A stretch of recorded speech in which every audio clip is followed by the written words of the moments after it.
Welcome back to What Arty Noobs with General Disturbance. This is the T-100 LT. It's the Tier 10 Soviet light tank, and this one's located on the south spawn of Malinovka under the command of Ramakus.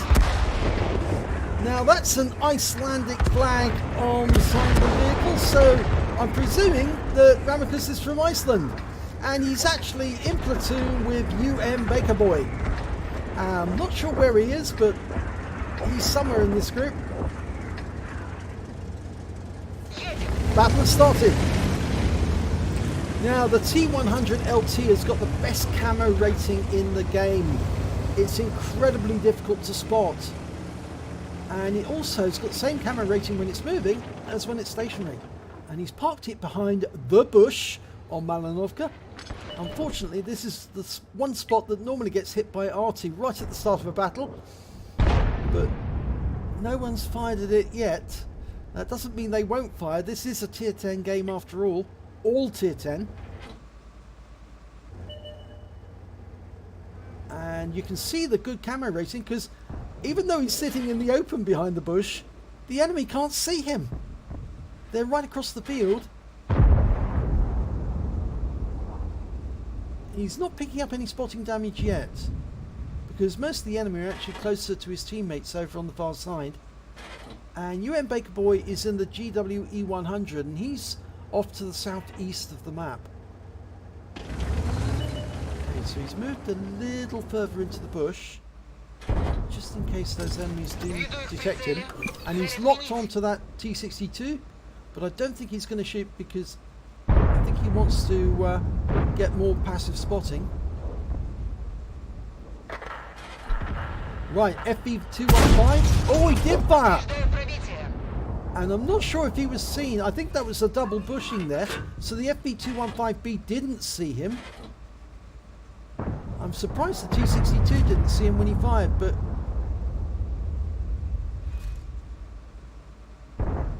he is now picking up some passive spotting. 516 hit points.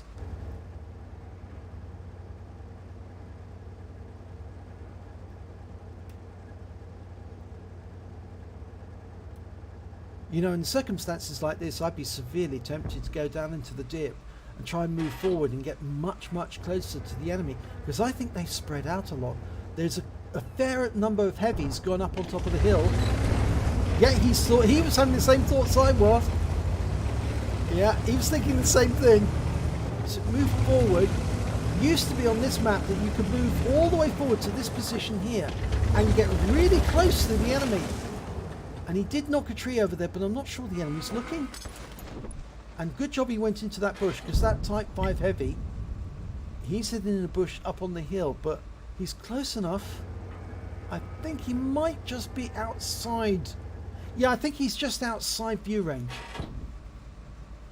Plus, of course, Ramakus has got a fantastic view camo quality, so he could sit here in this bush, and that Type 5 probably won't notice. Ah, but that tank might. That's the T-62, and he's quite close. Okay, he's locked on. Is he double bushed? Since he's double bushed, you see, he could shoot without being spotted. Okay, I think all his reference points are concealed. Just. They're normally on the side and the front of the vehicle. T-62. Oh, he's fired! And got around into the T-62, but he has to move because he was spotted the moment he shot.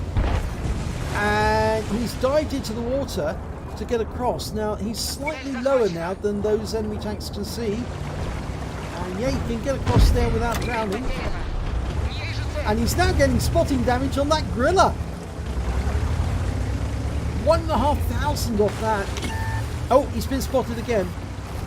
Something is close enough to see him. It might be an Arty, actually. It is possible.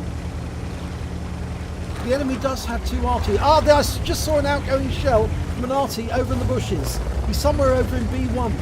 I think that was the match at 155.58. Okay, there's the Type 5 Heavy. I don't think he would have seen him because he was double pushed at the time. And if he fires now, he won't be seen. Now he might be seen. Ah, that might be the culprit. That might be what saw him. T-110E4. Well, he got around in. No, I still think it was the Arty that spotted him. So he can attempt a shot at the Type 5. He's trying to get that box on the side of the Type 5. There's a box that's not got spaced armour. Quickie Baby pointed this out the other day, actually. I saw in one of his videos where he got alongside a Type 5 Heavy and pumped rounds into the little box, which is just below the turret. And that box is where there's no spaced armour. Ah, that's maybe what saw him. It was a Bosch 155 near the cap. Yes, that's what it was. And now he's acting as a spotter for his team, moving down from the hill. They can now see where the Bosch is. And yes, he's now receiving spotting assist from that 4322. As long as he can keep that Bosch in sight, which is dangerous. Now he needs to proxy spot him, getting close. Yep. In fact, there's two there. There's a strip there as well. And he's getting into cover quick. The strip's quickly killed. There's a Death Star just over the way as well, and a Gorilla 15. He's fired a cheeky round, but he's got into the dip below them. If they reveal themselves, they should be able to get some spotting off that as well. Oh, he's up to 7.9k of spotting now. He's going in for rammed the Gorilla by mistake. Fires a round into the FP, who's then taken out. Now there's only two enemy left, the Batchat. And he moved very quickly after he realised that Ramakus was there. And there's that Gorilla still around. Going in for the kill. Rams the Batchat. Oh, explosive ammo rack. Nice fireball there. Objective 684 over there. It must have been the Gorilla was killed. I missed out on that one. Okay, the 2684 is the last enemy. Can he get there in time? Just feel like we should move quicker, closer.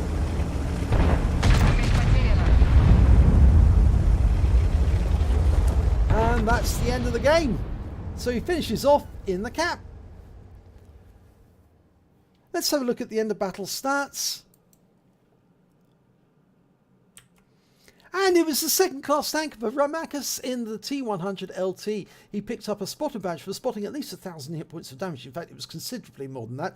A lot more than that. He also picked up a fire for effect for doing more damage than hit points to his own vehicle. And a patrol duty, because he's the only one spotting 6 enemy vehicles when they were hit, and by highlighting them. And yeah, did a fantastic job there by moving advanced up in the up past that lake. And in fact, it's exactly what I would have done as well, because I'm cheeky enough to try that on, you know, see if you can move further forward and get more spots on the enemy where they don't expect it.